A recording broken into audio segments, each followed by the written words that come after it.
जमीन साजिश में है, सब ख्वाब टूट जाना है। जमीन साजिश में है, सब ख्वाब टूट जाना है। परों को तेज कर लो, आसमां में घर बनाना है। आज हम ला रहे हैं आपके लिए सार्थक के सारथी, ऐसी सक्सेस स्टोरीज दिव्यांगजनों की जो विपरीत परिस्थितियों में भी, जिन्होंने परिस्थितियों से हार न मानकर अपना वर्चस्व बनाया, दुनिया को दिखा दिया कि अगर आप में इच्छा शक्ति है, आप में अगर दृढ़ शक्ति है और आप में अगर जज्बा है, तो कोई भी आपको नहीं रोक सकता। आज सुनते हैं आसिफ आलम की कहानी और उनकी यात्रा बिहार से गूगल तक की, जिनके दोनों पांव मात्र 1 साल में खराब हो गए थे पोलियो की वजह से।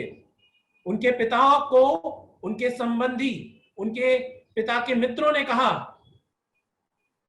आसिफ को छोड़ दीजिए, लेकिन उनके पिता और उनके माता की इच्छा शक्ति और आशीर्वाद से आज वो इस मुकाम पे पहुंचे हैं, ना कि अपने परिवार का बल्कि सारे अपने प्रदेश का नाम उन्होंने ऊंचा किया है और दिखा दिया है कि आपकी दृढ़ शक्ति, विलिंगनेस और कैपेबिलिटी के कारण आप कुछ भी हासिल कर सकते हैं। तो बात करते हैं आसिफ आलम से। आसिफ, सबसे पहले हमारे मित्रों को बताइए कि आपका जन्म कहां हुआ, आप कहां से बिलोंग करते हैं और आपके घर में कौन कौन है। आसिफ। Hello sir. मैं आसिफ आलम सर, मैं बिहार स्टेट के मुंगेर जिले से जमालपुर का रहने वाला हूँ। मेरा जन्म भी जमालपुर में ही हुआ। अभी अभी तो मैं दिल्ली में सेटल हो गया हूँ, लेकिन मेरे पापा मम्मी सब बिहार से बिलोंग करते हैं। मेरे घर में 6 लोग हैं। मेरे पापा टेलर हैं, मेरी मम्मी हाउसवाइफ हैं, सबसे बड़ा बेटा मैं हूँ। मेरे बाद एक सिस्टर है और 2 भाई हैं। मेरा छोटा वाला भाई टाटा मोटर्स में सुपरवाइजर का काम करता है। मेरी सिस्टर ड्यू से ग्रेजुएशन किया मेरी सिस्टर ने, और सबसे छोटा भाई मेरा अभी एंट्रेंस की तैयारी कर रहा है कॉलेज के लिए। बहुत अच्छे। तो बताइए कि आपको पाँव में पोलियो बहुत कम समय पे हो गया, तो आप सबसे बड़े पुत्र हैं अपने खानदान के, तो आपके माता पिता को लोगों ने क्या बोला?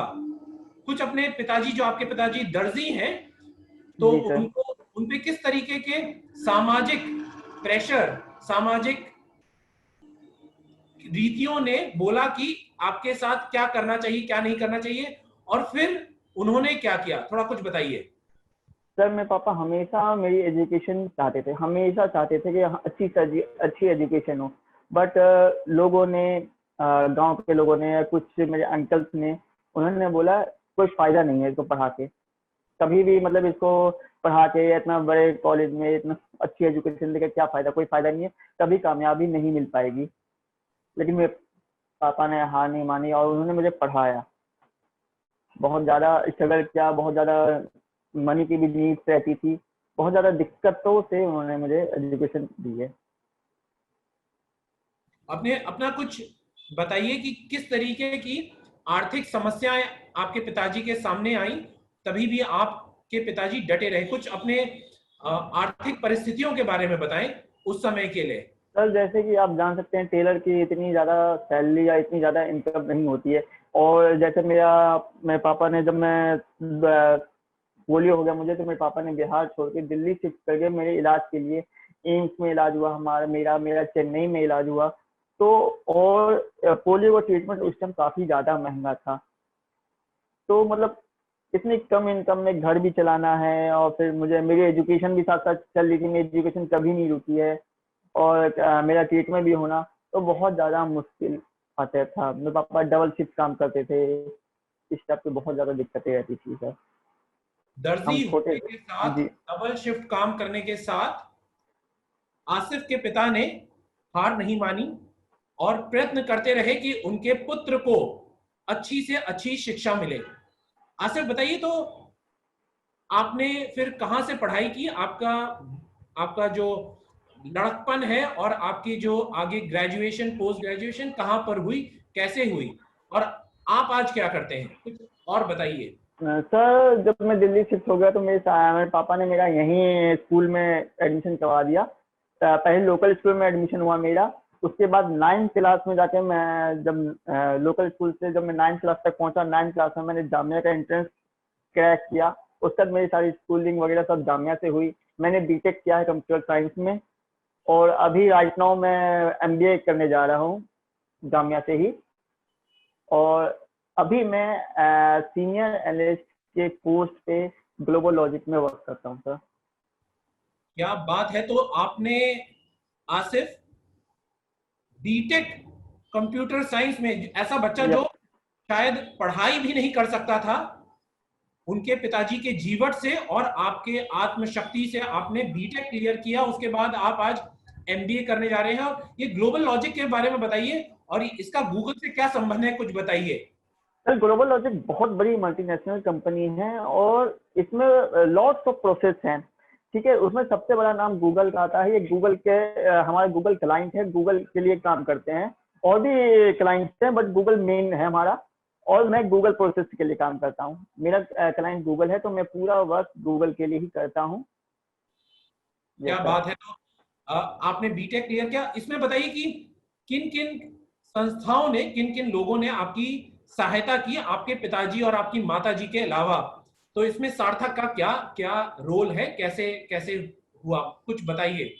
सर स्कूल लाइफ में तो मेरे दोस्तों ने मेरा बहुत साथ दिया। मेरे पेरेंट्स के अगर किसी ने साथ दिया है मुझे आगे बढ़ने में तो मेरे पेरेंट्स ने दिया है। मेरे रिलेटिव्स ने बिल्कुल साथ नहीं दिया था सर, उन्होंने साथ छोड़ दिया था। लेकिन मेरे पेरेंट्स ने मैं साथ दिया तो मैं इतनी आगे एजुकेशन पहुंच पाया। उसके बाद फिर सार्थक का सर मैं शुक्रगुजार हूँ। सार्थक ने जो साथ दिया, जैसे ये आप कह रहे थे अभी कि सार्थक के सारथी, बट मैं कहूँगा सर हम सार्थक के साथी नहीं है, तो आप लोग हमारे लिए साथी हैं। क्योंकि साथी का काम है मार्गदर्शन, और आपने हमें मार्गदर्शन किया ताकि आज हम इस मुकाम पे पहुंच पाए सर। मैं इस मुकाम पे पहुंच पाया, उसमें बहुत बड़ा हाथ है सार्थक का। क्या बात है! तो आसिफ आसिफ हमको बताते हैं कि अगर आपको दोस्त मिल जाए, अगर आपको दोस्त मिल जाए तो आपकी जीवन सफल हो जाएगा, क्योंकि दोस्त ही ऐसे हैं जिनको आप चुनते हैं, बाकी सब तो हमको खुद ही मिल जाते हैं। यस तो सर। यस एक सर। तो सबसे बड़ी हमको चीज बताई आसिफ ने दोस्त के बारे में, और दूसरा बताया कि सार्थक जो संस्था है उन्होंने इनका मार्गदर्शन किया, उनको एक नए पायदान पर ले जाकर के खड़ा कर दिया जहां से वो सशक्त और सार्थक बन सके। बहुत बढ़िया आसिफ, अगर हमको आगे बताएं दो सबसे महत्वपूर्ण चीजें कि आपका आगे जिंदगी में उद्देश्य क्या है, आपका गोल क्या है, आप क्या करना चाहते हैं। सर पहले तो मेरे पेरेंट्स को सबने बहुत ज्यादा डोमिनेट किया था। ठीक है, तो मैं उनको जवाब देना चाहता हूँ कि ऐसा कुछ नहीं है। मैं भी कुछ अपने पेरेंट्स के लिए कर सकता हूँ और मैं करके दिखाऊंगा। दूसरी बात सर, मैं अभी ग्लोबल लॉजिक में काम करता हूँ गूगल प्रोसेस के लिए। और मैं चाहता हूँ कि गूगल प्रोसेस के लिए भी मैं कर रहा हूँ, और मैं आगे चल के गूगल के लिए काम करूँ सर। ये मेरा ड्रीम जॉब है। मतलब बचपन से ही शौक है कि मैं गूगल के लिए काम कर सकूँ। तो अभी मैं गूगल का प्रोसेस के लिए काम कर रहा हूँ। मैं चाहता हूँ कि आगे जाके फ्यूचर में मैं गूगल के लिए काम करूँ। क्या बात है! तो यस सर। आसिफ चाहते हैं कि आगे चल करके गूगल के लिए काम करें। आर्थिक समस्या, अपंगता, जिसको अपंगता को उन्होंने एक अपने बेनिफिट के लिए काम करके उसको अपनी शक्ति बना लिया। ऐसे आसिफ से जानते हैं कि आपका क्या दो चीजें हैं जो आप बताना चाहेंगे अपने साथी दिव्यांगों को, अपने साथी लोगों को जिन्होंने आशा छोड़ दी है, जिन्होंने होप छोड़ दी है, जिन्होंने फेथ छोड़ दिया है, उसके बारे में अपना भरोसा जिनका डगमगा रहा है, आप उनके बारे में कुछ दो दो चीजें बताएं, क्या करना चाहिए जो आपने की, अपने जीवन में लागू की, जिससे आपको सहायता हुई। सर इस बारे में मैं कहना चाहूँगा, एक बहुत अच्छी लाइन है हमारे अमिताभ बच्चन सर जी की। उन्होंने कहा था accept yourself, the world recognise you. तो जब तक हम अपना आप एक्सेप्ट नहीं करेंगे, हमें वर्ल्ड कभी मतलब रिकग्नाइज करेगा, हम उस मुकाम पर नहीं पहुंच पाएंगे। तो हम पहले खुद को एक्सेप्ट करें हम क्या है, उसके बाद ही हम आगे पहुंच पाएंगे। और दूसरी बात सर, टैलेंट सब में होता है, ठीक है। अगर कोई ऊपर वाला कुछ लेता है तो कुछ साथ में देता भी है। तो आप अपने टैलेंट को पहचानिए, सब में काबिलियत होती है आगे जाने की, बस हिम्मत नहीं बहुत हारनी चाहिए। बहुत बढ़िया, बहुत बढ़िया। आसिफ, तो अपने आप पे भरोसा रखिए, अपने आप को एक्सेप्ट कीजिए और अपने टैलेंट को पहचानिए। ये 2 गुरु मंत्र हमको आसिफ ने दिए। आसिफ, बहुत बहुत धन्यवाद आपका हमारे साथ जुड़ने के लिए, हमारे साथ काम करने के लिए। हम आप सभी दर्शकों को और ऐसी सार्थक के सारथी के रूप में बहुत सारी ऐसी हम छोटी छोटी कहानियां लाएंगे जो हमारे रोल मॉडल हैं, जिन्होंने बिहार से गूगल तक की यात्रा, जिन्होंने धरती से चांद तक की यात्रा और जिन्होंने पूरे विश्व को जीतने की यात्रा परिपूर्ण की है। ऐसे और कहानियों के साथ, जहां पे फिल्मी हीरो नहीं, स्पोर्ट्स हीरो नहीं, रियल हीरो जो लाइफ में बदलने की क्षमता रखते हैं, इंस्पायर करने की क्षमता रखते हैं, चेंज लाने की क्षमता रखते हैं, ऐसी कहानियों के साथ और लाएंगे। जुड़े रहिए सार्थक के सारथी के साथ। सार्थक के सारथी success stories from Siddharth Rastogi का बहुत बहुत धन्यवाद। जय हिंद और वंदे मातरम।